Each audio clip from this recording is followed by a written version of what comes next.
The very world we know took an unexpected turn this year. This year has awakened me, has awakened us all, has awakened us to truths we can no longer ignore. Women all over the world are hurting. Women all over the world need to be heard. So join me as I embark on a journey that will lead me into conversations with women all over the world on issues that women of this generation face on a global scale.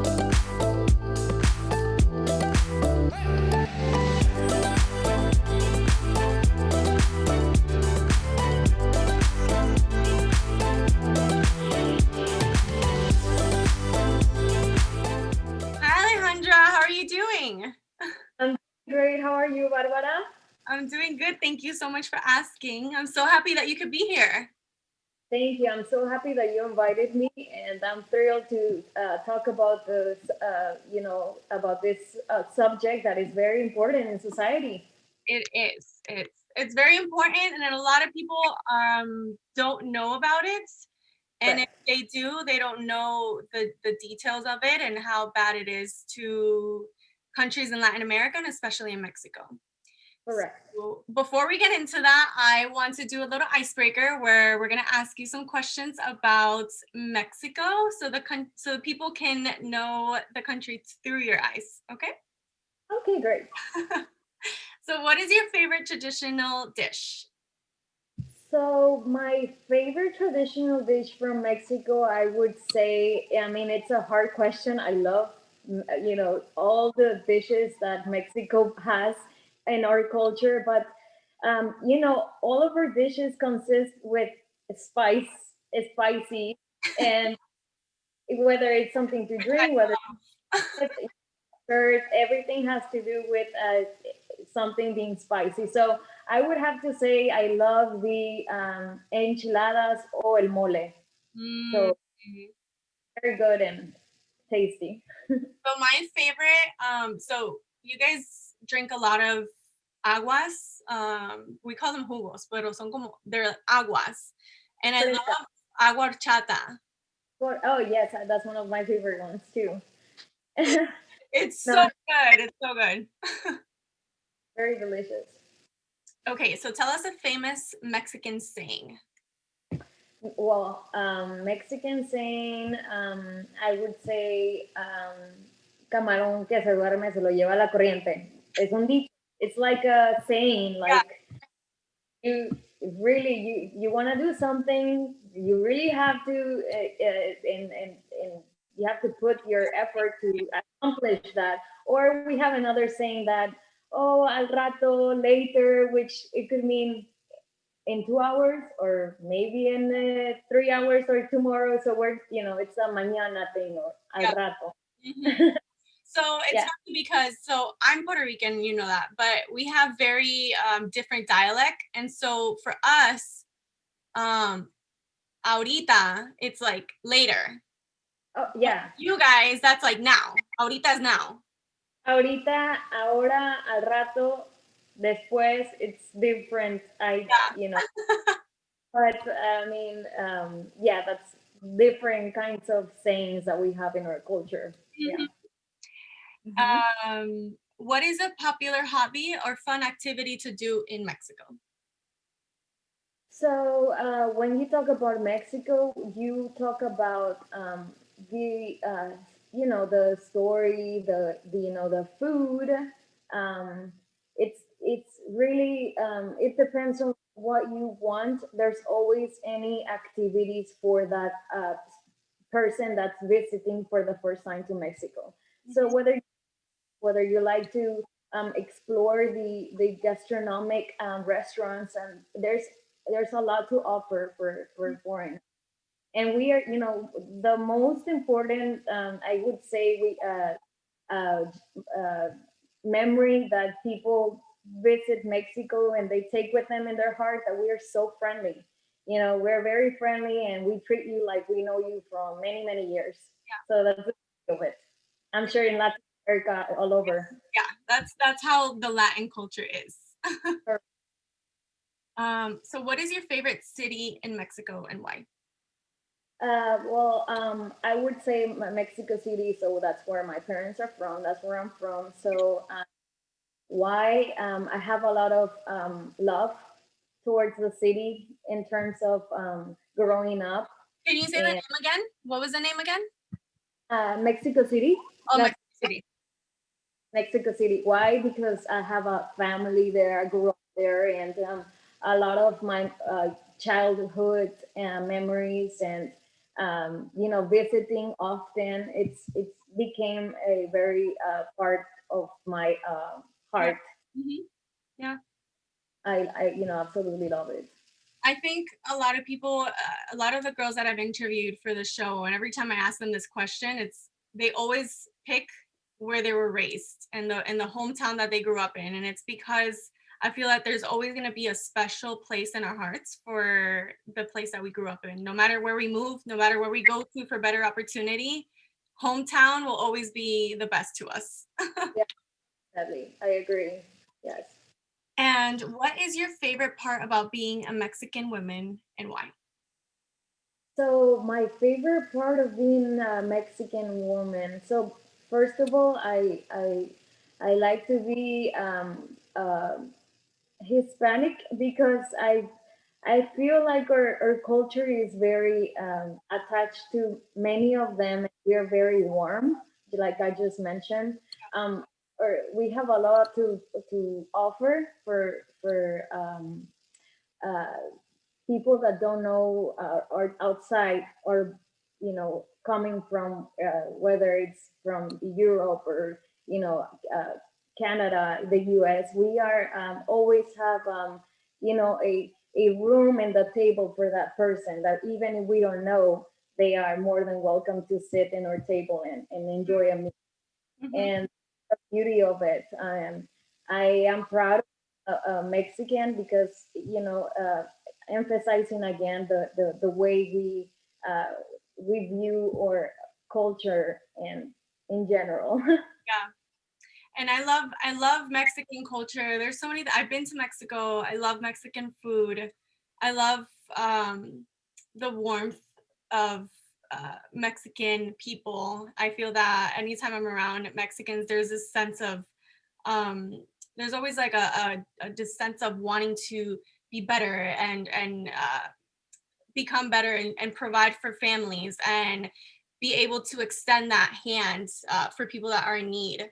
So I love that. I think it's very a Latin thing for sure, but I definitely experienced that side as well from Mexican culture, especially when I visited. So I love that. But before we get into the conversation that we're gonna talk about, I want the audience to watch a little video on this topic in particular.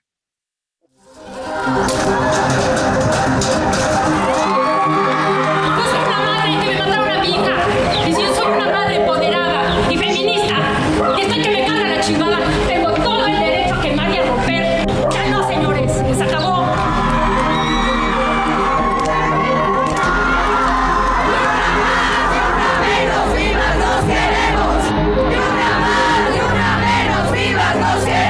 Mataron a mi hija el 21 de febrero del 2018.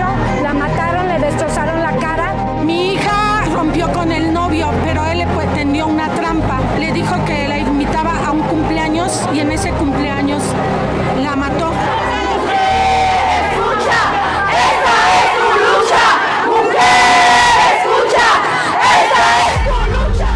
Brute was in the middle of this protest, surrounded by hundreds of people whose mothers, sisters, and daughters had been murdered. It was International Women's Day in Mexico City. So just like you did watch in the video, feminicide, which is a term that a lot of people don't know about, it's something that's very real and it's happening a lot in this generation, especially in Latin American countries. Mexico is the #1 country for this unfortunate crime that has been happening to women. It's an issue that has been happening to women in everywhere in the world, but for some reason it's very popular in Latin American culture and countries, and that's one of the things that I wanted to have you on the show so we can kind of talk about and see what the problem is and why is it really happening the way that it is. But a few facts that I did find is that out of the 25 countries in the world with the highest rates of violence against women in the world, 14 of them are actually in Latin America. And then out of the 10 countries considered to be the most dangerous for female, 7 of them are in Latin America. And of all the forms of gendered violence around the world, the most severe is feminicide, or as we call it, feminicidio. And this is a term that refers to the murdering of a woman simply due to the fact that she's a woman. And fun fact, this term actually derived and came from Mexican dialogue. It entered the Mexican dialogue in 1990s when there was a huge wave of misogynistic violence in the northern city of Mexico, Juarez. Right. And so tell us a little bit about that and how that started the movement from Juarez and kind of went all through Mexico and now entered all of Latin America. So this whole I would say change why this feminicide movement started. So when you talk about the actually 600 women that passed away between 2004 to 2008. So this is located in the state of one of the states of Mexico called Chihuahua, which is towards the north. So it's connected towards the border between the US and Mexico. It's about there. So I understand that during the 90s and moving forward, the rights in Mexico were not really towards the woman's rights. So if I understand that back in the 90s, the men were able to just, take away a girl and simply just disappear for days. And if they found out that she was gone and she had some kind of sexual, relation with him, the state only protected the woman not to be involved in a crime, but only if she was willing to marry. Wow. So they would marry or they would end in prostitution. And that started making changes throughout the beginning of the 2000s. It was, more people being aware of such a discrimination against, women, seeing them in the house, providing, doing cooking and growing up the kids. And, you see that stereotype. You also saw it in the movies. I mean, we grew up in such a machismo, watching all these shows, all these soap operas, telenovelas. I mean, that's what we were taught to be. Mm-hmm. Correct. So when it comes to Juarez, all the women that started disappearing all of a sudden, and you're talking about a period of 5 years or so. So 2004 all the way to maybe, maybe 6 years. So 2004 to 2009, it was a period where a lot of young women were disappearing. And the investigation started. I mean, you have a lot of American manufacturers that really need to need jobs. They need to employ young women and women in such a critical economic situations. You have a dream and you want to work and have a good have a good life and provide for your family or for your kid. So I understand that a lot of them were sold a dream to be hired, or some of them were also assist to a cast to become models. So it was just promises, and so it became a whole Yeah. horrific scene of waking up and finding a lot of women, dead bodies in the streets, and not doing anything about it, and nothing about it. And you're talking about 400 to 600 women that passed away, and they don't have the vote or the voice to be heard. And you have to think about that uh, they're under a minority, that who's gonna pay for the full funeral, and people didn't have any other option but to live with it. So what happens with all of these deaths, it becomes national, and a lot of people start participating on this being heard and doing something to change. And growing in a poor area, what else do you see besides drugs, or besides not having a education? You either have two choices: either get involved to the wrong side, or try to look for an opportunity to grow. So And you have to push so far up to be able to have that opportunity, because you have all these obstacles that are getting in the way. exactly. So this really became very it was a delicate situation for all these women. And you know uh, they didn't have a voice, but the remains was only their body. So what do you do? It's a body that was tortured. It's a body that no longer has a voice, but the women that are aware of it, they're here to do a movement, to start a change. And it's not acceptable at all. Yeah. So that's how everything, the movement of feminicidio starts. Yeah. And it becomes more aware throughout the whole, to Mexico, and authorities making changes. So authorities play a big role in making changes, but obviously, unfortunate, like throughout the world, politicians are as as the same as corruption. In Mexico, I mean, you pay the government, you can do whatever you want.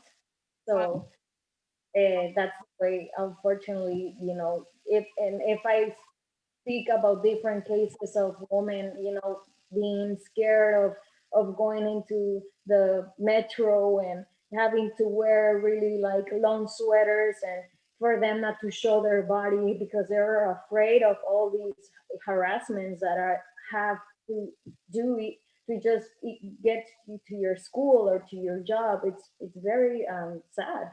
Yeah. So yes, so that's basically how it started. And that's definitely like I said, this is an issue that's definitely happening in so many countries around the world. I've had interviews with women in other countries where similar things are happening. But what's really sad to me is that women in certain regions and in certain parts of the world are seen as so little and as so unimportant that they're being killed for absolutely no reason at all, other than the fact that they're just a woman. And so that, to me, it obviously it bothers me, and it breaks my heart, but I want to understand the root of it. Like, why do men think that this is an okay thing to do? I mean, obviously they have to be mentally unstable to do these kinds of things, but where is the root? Is it maybe in like machismo, and maybe that's where it's coming from? Or is it culture? Why are women valued and looked at so little when we're held responsible for so many things, and here we are?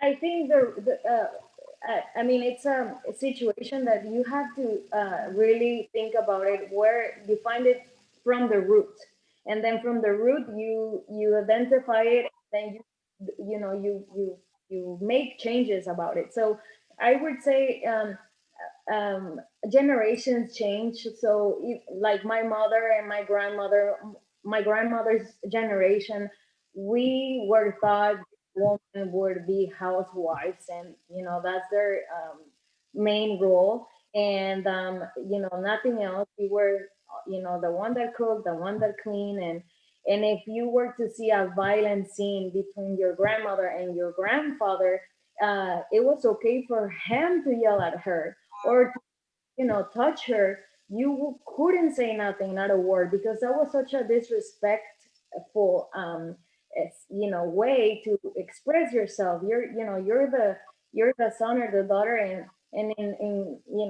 Hispanic culture, or at least in Mexican culture, you don't disrespect your elders. You just watch and you do your what you're supposed to do. So I think we were thought of seeing that, of raising families like that. Yeah. Machismo was okay for the man to, get drunk, work, because they're the ones that provide for the family. So if they provide for the family, they can get drunk, or they can be with other women, and that's okay because that's the man of the house. So um, obviously, if you want to talk about machismo, it starts also a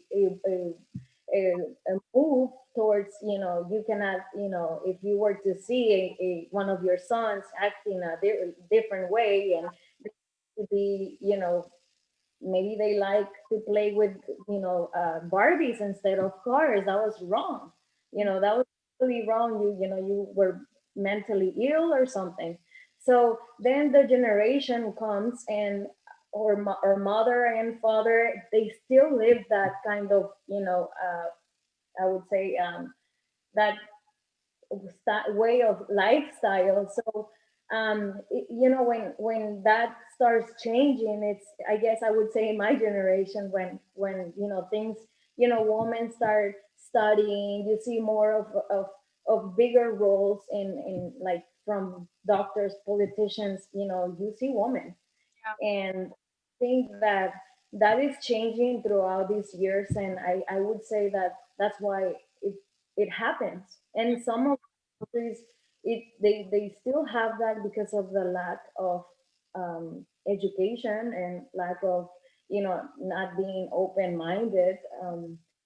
So the religion, culture, everything Yeah. is involved, for sure. And definitely, when you were talking, I was thinking about how kids, and this could be in so many different cultures, this is not just Latin America, but boys are taught to believe that they can't show emotions, that they can't feel things the way that women feel them. So they're taught that there's strength, that they have to be strong, and that they have to be the ones to, like, provide all of this. And so I feel that maybe over the years, something starts happening in the minds of little young boys and men, where they no longer can express themselves because they've been holding it in, and they've been keeping it in their whole lives, because they're not allowed to show any signs of weakness, or any signs of not showing an emotion or strength, or whatever the case is. You hold that in, and I've learned that you can't hold emotions in. You can't. I've learned that, and I've talked to people about that, and it's not healthy for you to hold back the way that you feel, the way that you want to express yourself. So as young boys, they're suppressed from all these emotions and all these feelings, because they're taught that they can't do that. That's for women, that's for weak. You have to be strong, you have to. And so obviously over the years, something's going to happen where you're going to break, because you're now trying to always portray this strength. And if something happens in your life where you can't portray that strength, and you can no longer be that person that you were told you had to be, you're going to reflect that on the person that you're with, on the woman that you have by your life or in your life, because if you don't feel strong and you don't feel you're confident in who you are, you're going to make the person you're with feel less than you and make them feel bad for something that you feel bad within yourself, something that's unaddressed. And so I think we have a huge issue in this generation where a lot of men have not been able to there's a saying that says rape isn't a woman's issue, it's a man's issue. And this is true, because if a man rapes a woman or kills a woman just for the fact that she's a woman, that's an issue that you have within yourself. That's something that's going on inside of you that has not been addressed, that it led up to this moment where you believe what you did is okay. And I want to say that's definitely a culture thing. It's definitely the way that men have been raised and taught to be. And now it's getting to the point where things are getting out of control. No, This is what's happening. And then, I mean, things have to change, and we live in that kind of belief, and it's a different change, and people are getting more educated. There is a voice. Yeah. There are people that are willing to hear you, which is a different perspective than back then. Mm-hmm. So, And now, now we are in and I love the generation that we're in, because I feel like millennials and the Gen Z, the generation that we're in is not the generation that's gonna just move on and go through life and let things just like go under the rug. That's not how we are anymore. I think back then, just like how you said, when we were little, we were taught that, when a man raises his voice, you don't say anything. And these are the things that now you tell us that, we'll literally like turn around and say, who do you think you are? Like we don't stay quiet about these things anymore. Now we see something that's wrong and that it's unjust and it's unfair, and we call it out for what it is. So I think definitely being able to use platforms and talk about these issues and raise awareness about what's going on, the more and more we can do it, the less chances there are of these incidences happening and these cases happening. Yeah, I agree. Um, It's I do understand that things are changing, but I also see the other side. There are a lot of countries that they're not prepared yet, and they're still living in that fear. So we have to bring all of these education points for women to know, if this is wrong, then you're not by yourself, you're not alone, you can go and do something about it, and people will have your back. Don't ever be afraid. mm-hmm. Yeah. And I love that. And when I was doing some of my research, looking into what Mexican women are doing now, there's so many protests and so many things that are happening, movements, women's rights movements, and feminist movements that have been just uprising, because now women are starting to really take a stand for all these things that are happening. Yes, no, that's true. We had a well, I'm fast forwarding, but we have done a lot of history, movements for equal rights, and women be recognized, not to be just a sexual object, or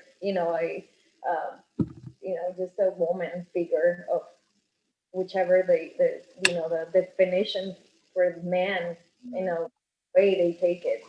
Yeah. But And I wanted to ask you, do you know of like any particular case or any recent case that has happened in your country with Feminicidio that you have heard of recently, and what has happened since then? so I have in Mexico alone, you're talking about every day there's 10 women that die every day for feminicide. So if I tell you a case, it's always related to situations of women that come from poor income society. Mhm. Take advantage of them, and they it it becomes a problem. So actually, the 30th of September or the 28th, I believe, there was a case of a young lady.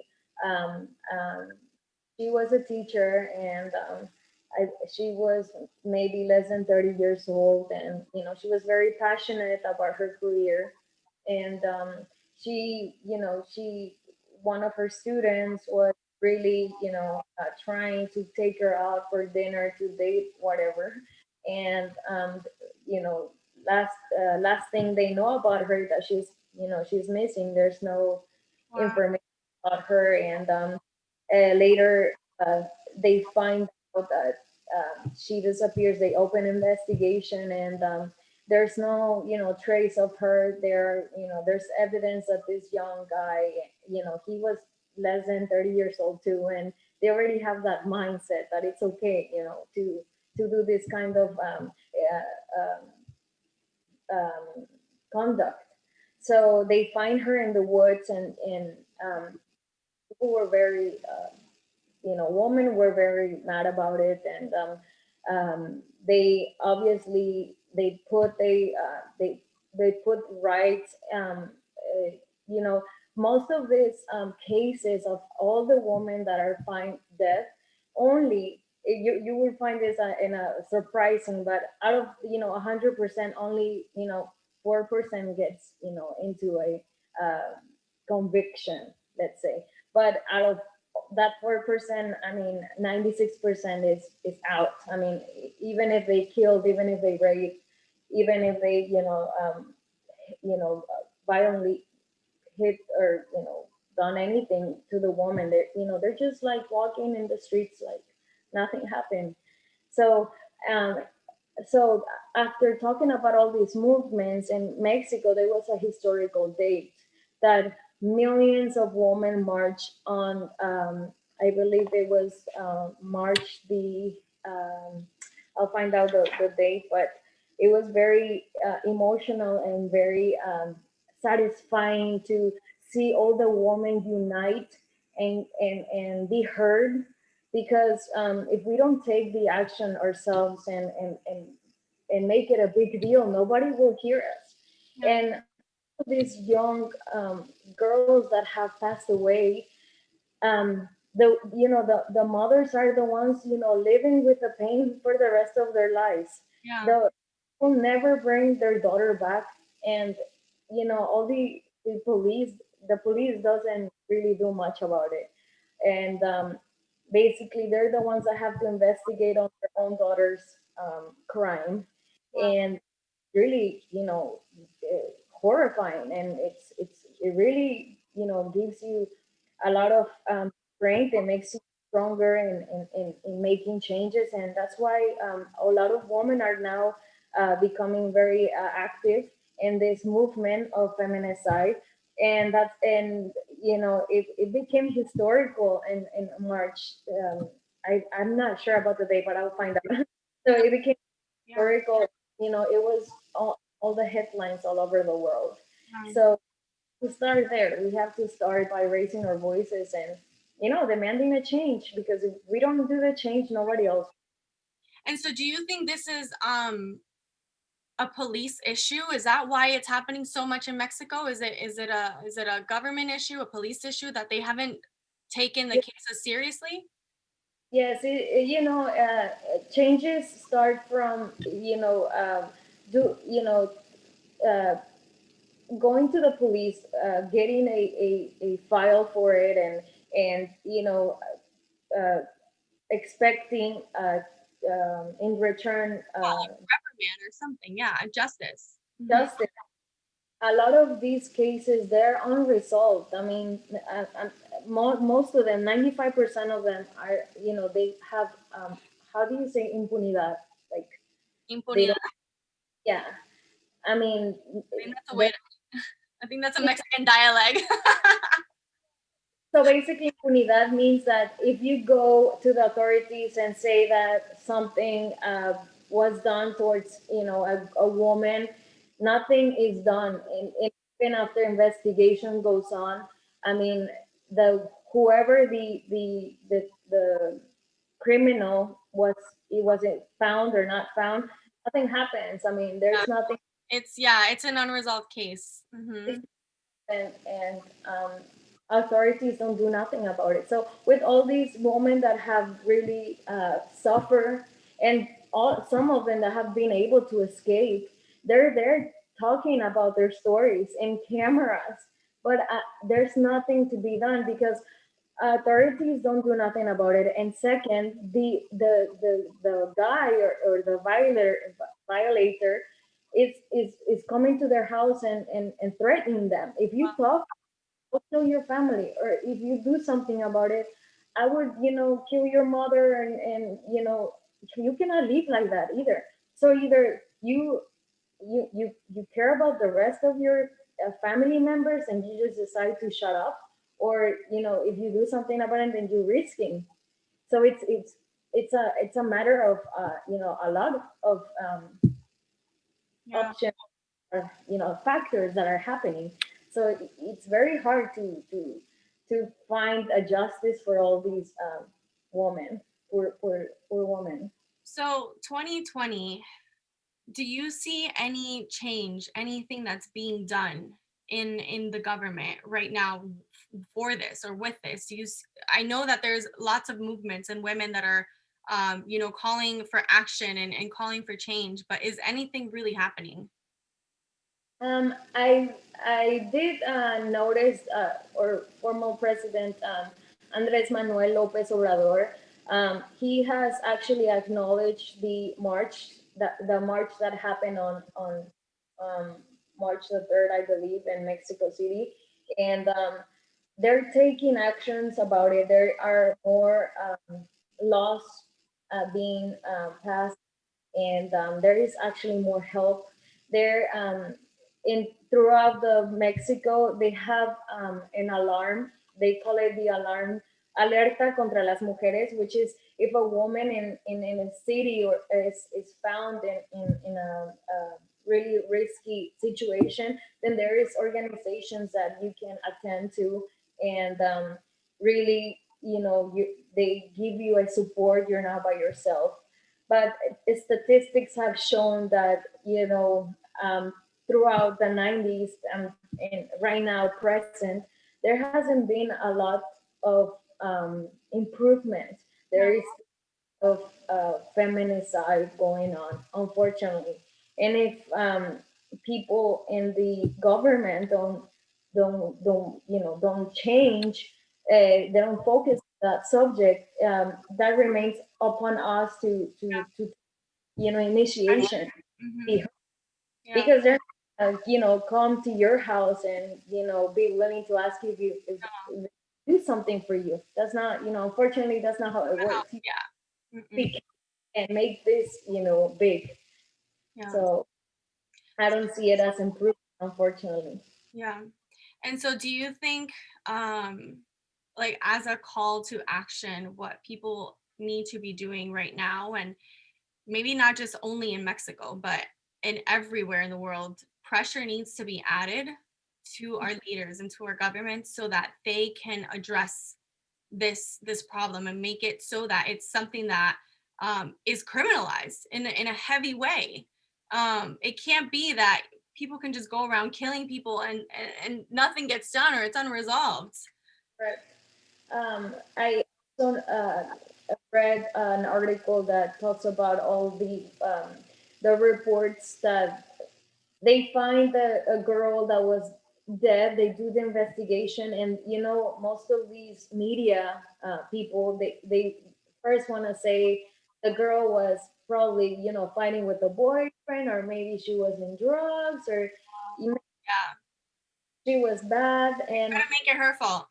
They buy time to paint it as a picture of it was her fault, which it was.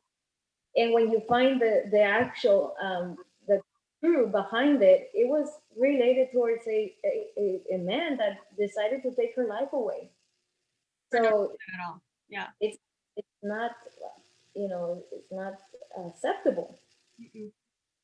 And it's kind of like the rape issue. A lot of times, if you report a rape, at least in this country, you have to come. Women are scared to report rapes because they're scared of being asked, why did you put yourself in that position? Like, Yes. there's always going to be the question of, what were you doing? What did you do wrong? And women never want to report anything because we're trained in our minds to believe that these things that happen, it's because of us. We put ourselves in that position. We're the blame. And while we should always take responsibility for the things that we do, justice still needs to be done for the things that are done incorrectly. And a rape is a rape, a murder is a murder. And so it's not that you can just try and justify that with the way it is what it is. This is a crime. It doesn't matter what happened, the crime is a crime. And so we definitely need to add pressure and get to a place where we, as humans, can join together and try and stop these things from happening. In Puerto Rico, there's cases happening left and right of this too. It's an issue that's happening more recent times than ever before. And it's starting to spread, not just in Mexico, so many countries, like I mentioned, in Latin America and all over the world. But why is it happening? Like, why are leaders allowing this to happen? And so now, like I said, we're in the generation where we're not letting things go under the rug. We're calling things for what they are. And so I think we just definitely need to raise more awareness, talk about these things more, and get to a place where we can definitely get men on board as well, unite with men so that they can help us and they can help this cause of just wanting to be treated as a human being. Yes, I do agree. There's always a blame towards the victim. There's never a blame towards the criminal. And there's still, unfortunately, there's still a lot of men that think or have sayings of, that attack women. I mean, even in humor in Mexico, you hear it a lot, like, oh, entonces, ¿por qué abrió las piernas y no se quería embarazar? O sea, how how do you just joke about that and always blame the woman for being Or you shouldn't have been wearing that dress, or you shouldn't have been wearing that. I mean, or your cleavage was so provocative, or your skirt was too short. I mean, why do we have to live in a society that you cannot be okay with walking in the street and wearing anything that makes you happy and expect to be missing for the next few days, maybe no longer seeing your family, and maybe later on be chopped in pieces and the headlines and be on investigation for many days, and maybe your case is never heard because your parents or your family were scared to talk. Yeah. And that reminded me of this video. So I did one interview with somebody from Portugal, and we talked about catcalling and street harassment. And while I was watching some videos and kind of learning more about it, street harassment is one of the things that drives me absolutely insane. Like, it pisses me off so much when guys think it's okay to just shout something out and not get anything back. I think women have gotten used to the whole, being shouted out or getting catcalled on the street and not saying anything because we're told that we shouldn't say anything. But I'm the complete opposite. I'll turn around and say something right back because they don't expect it. But in the videos that I was watching, there is a girl that was doing an experiment, and she was walking around fully dressed, like covered up, and she was still getting catcalled. They recorded her doing it in the middle of New York City. And it's not even about what we're wearing. That's just an excuse. That's just an excuse for their wrong behavior or what we're doing. It's a man that's going to rape and a man that's going to kill or is a murderer. They'll always be that way. It's not about us or what we're doing. It's like I said, it's a man problem. And so we need to obviously get to a place where, like I said, we just talk about this more and bring more awareness, sign petitions, put pressure on politicians, do what we have to do. But yeah, I think Mexico right now needs to, and I think I've seen videos and I've seen articles where women are really standing up and are not putting up with it anymore. Yeah, that's right. Actually, there was a woman that she talked about the loss of her daughter. Her name was, I believe her name was Candelaria Ochoa Avalos, and she made a movement, and um,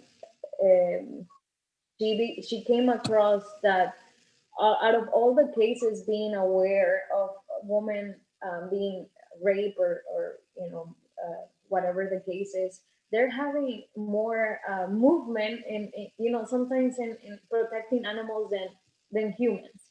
Yeah. So it's ironic how everything is put on and making changes in ourselves and Yeah. raising where it starts. Yeah, exactly. So But I hope there's changes. I mean, there's now social media, which is a beautiful thing. Of course it has its good and their bad. yeah. At least you can have the access to it and call for help and be heard. Mm-hmm. So, Exactly.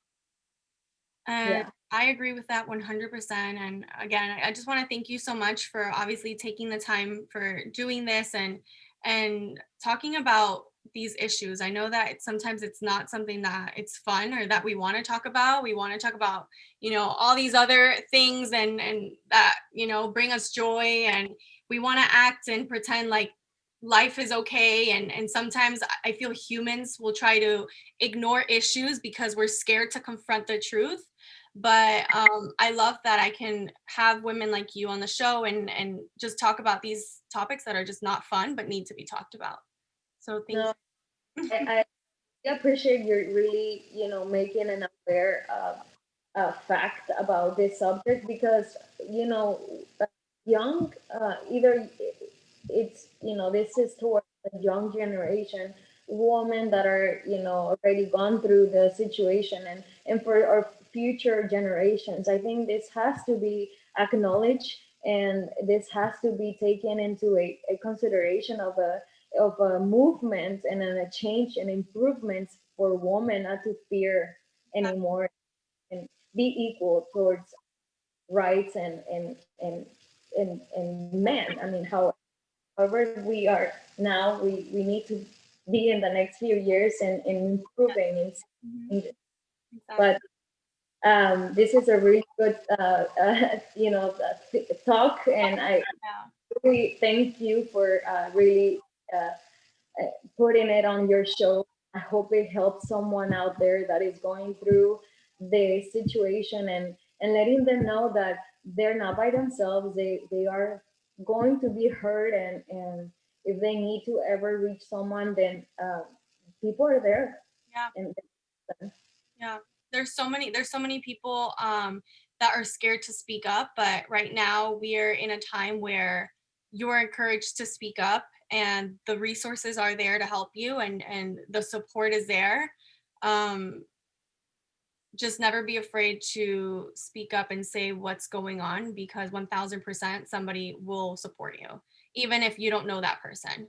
I'm all about wanting to help people that I don't know, I've never met, but I want to provide that help and service for. So, but no, that's a beautiful thing, and I appreciate that you are taking the initiation of talking about subjects that really matter in for people to learn and to take attention about it, and you're great, and I appreciate you for inviting me to your amazing and empowerment woman and raise your voice. So we wear pink to represent women.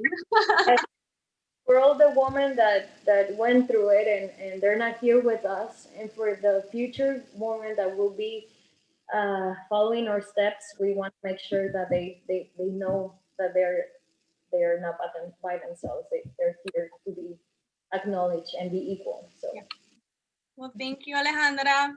I hope you have a good day, and thank you again for wanting to do this with me. I love you so much. Bárbara. Ciao. Oh.